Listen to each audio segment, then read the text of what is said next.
আসসালামু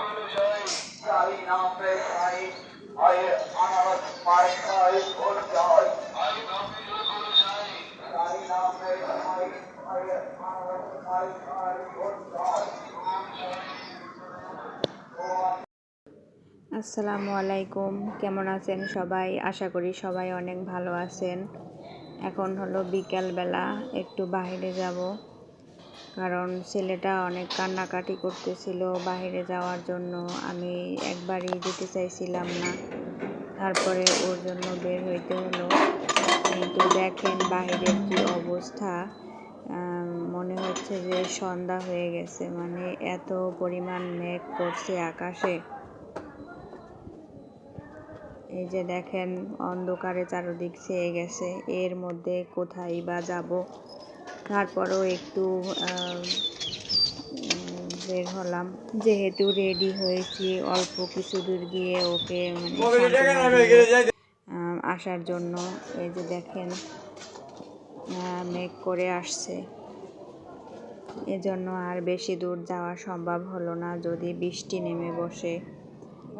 তাই জন্যে অল্পের মধ্যে পিঠা নিয়ে বাসায় ফিরলাম।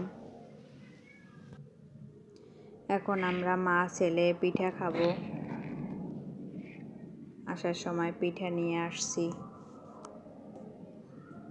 দেখতে থাকুন ভিডিওটি, আর অবশ্যই আমার চ্যানেলটিকে সাবস্ক্রাইব করার অনুরোধ রইল।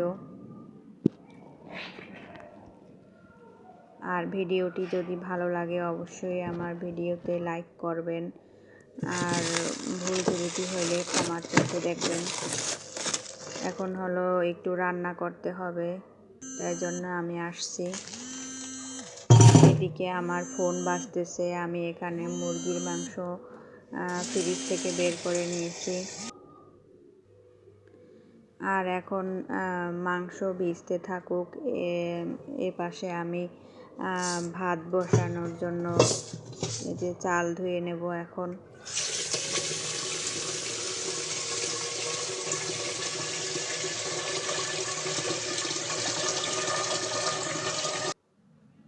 ভাত বসানো হয়ে গেছে। এখন আমি কিছু রসুন পরিষ্কার করে নিয়েছি, আর হলো আদাগুলোকে পরিষ্কার করে নেব।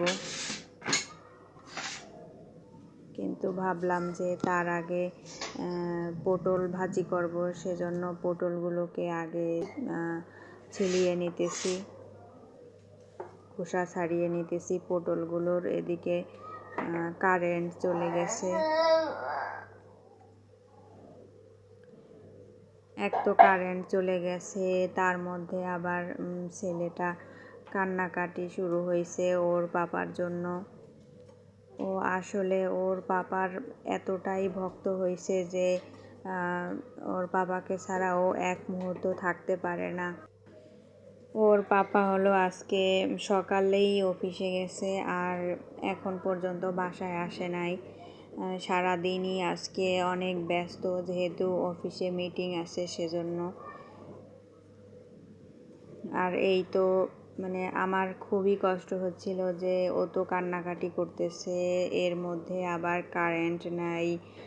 কি যে একটা অবস্থা, রান্না করতে আসলাম আর কারেন্ট চলে গেল। এমনটা হবে আমি নিজেও বুঝি নাই। এটা ভাবলে মানে আর কিছুক্ষণ পরে আসতাম। আর এদিকে ছেলে ওর বাবার জন্য কান্না করতেছে। তো কি আর করার, এভাবে আমি টুকটাক কাজ করতেছি, মানে ফোনের আলো দিয়ে টুকটাক কাজ করতেছি, যেহেতু রান্না করতে হবে। আবার ফ্রিজ থেকে গোশত নামিয়েছি। এখন কি করব বুঝতেছি না, যে আসলেই কি গোশতটা রান্না করব নাকি রেখে দেব। এক তো ছেলে জ্বালাইতেছে, তার মধ্যে কারেন্ট নেই, আর রাতের খাওয়া। সেজন্য ভাবতেছিলাম যে শুধু একটা তরকারি রান্না করব কিনা। যেহেতু বাবু একটু পর পর কান্নাকাটি করতেছে, তার জন্য আমারও ভালো লাগতেছে না যে মানে কাজটা সংক্ষেপেই করি। আসলে হয় কি, যদি কাজ করতে যাই আর যদি ছোট পোলাপান কান্না করে তখন কার ভালো লাগে। মানে বিরক্ত হচ্ছিলাম যে কি করব, আসলে ও তো কান্না করতেছে, আবার কারেন্ট নেই। তো সেজন্য আমি গোশটাকে ফ্রিজে রেখে দিলাম। আর এখানে একটা পাতিলে পানি নিয়েছি আলু কুচি করে রাখার জন্য। আমি চিংড়ি মাছ দিয়ে আলু পটল কুচি করে ভাজি করব।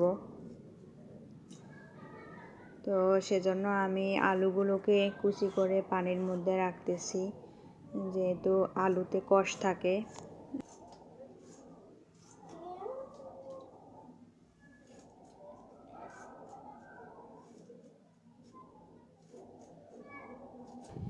আর এই দিকে বাহিরে মেঘ ডাকতেছে, একটু পর পর আকাশে বিজলি চমকায় এবং মেঘ ডাকে।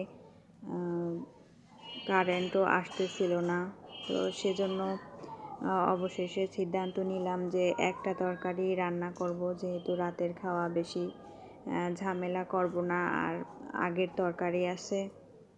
তো সেজন্য শুধু ভাত রান্না করলাম। ভাত হয়ে গেছে, ভাত ঢেকে দিছি। এখন আমি এই পেঁয়াজ কুচি করে নিয়েছি এবং পটল কুচি করে নিয়েছি। একটু বড় বড় হয়েছে, যেহেতু পটলগুলো 2 দিন আগে আনা হয়েছিল। এই যে আমি এখন কড়াইয়ে পেঁয়াজ কুচি, তারপরে রসুন কুচি এবং কাঁচামরিচ কুচি দিয়ে পেঁয়াজ রসুন মশলাগুলোকে কষিয়ে নিতেছি।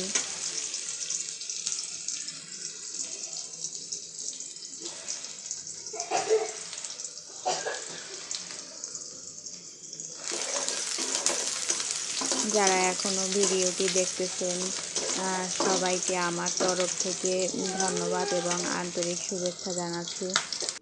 আর সবাইকে একটা কথাই বলবো যে প্লিজ আমার চ্যানেলটিকে সাবস্ক্রাইব করবেন এবং লাইক করবেন।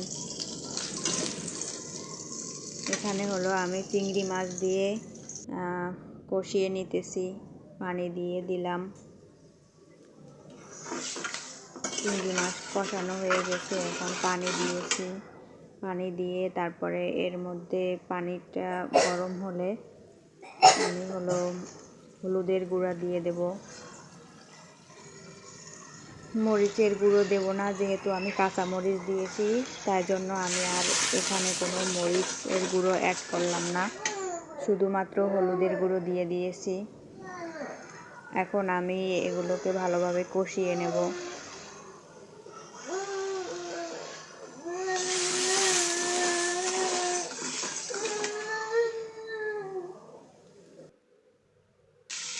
মশলাটা কষানো হয়ে গেছে আমার। এখন আমি এর মধ্যে পটল কুচি এবং আলু কুচি দিয়ে দিলাম, আর দিয়ে দিলাম লবণ। দিয়ে আমি এগুলোকে একসঙ্গে সব মশলার সাথে মিশিয়ে নেব। আর হ্যাঁ, আমি কিন্তু এখানে কোনো পানি এড করতেছি না, অল্প একটু কষিয়ে নেব, তারপরে আমি অল্প পরিমাণে পানি দিয়ে দেব।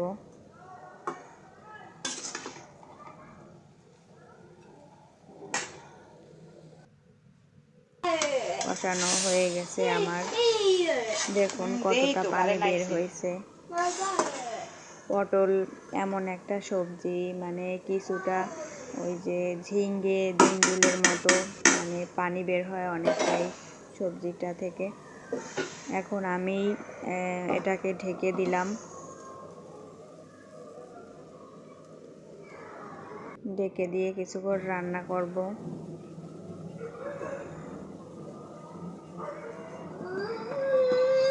আমি মাঝে মাঝে চেক করে দেখতেছিলাম যে আবার তলাতে লেগে যায় কিনা, কিন্তু না, অনেক পানি আছে, লেগে যাওয়ার কোনো চান্স নাই। সবজিটা আমার সিদ্ধ হয়ে গিয়েছে। এখন এ পর্যায়ে আমি লবণ চেক করে নেব। যদি লবণ না হয়ে থাকে এ পর্যায়ে লবণ অ্যাড করে দিতে পারেন যারা এই রেসিপিটি ট্রাই করবেন।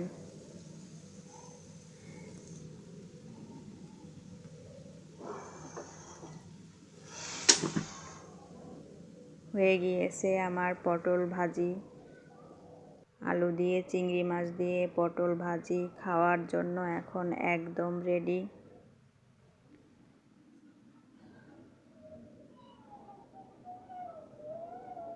ধন্যবাদ সবাইকে ভিডিওটি দেখার জন্য।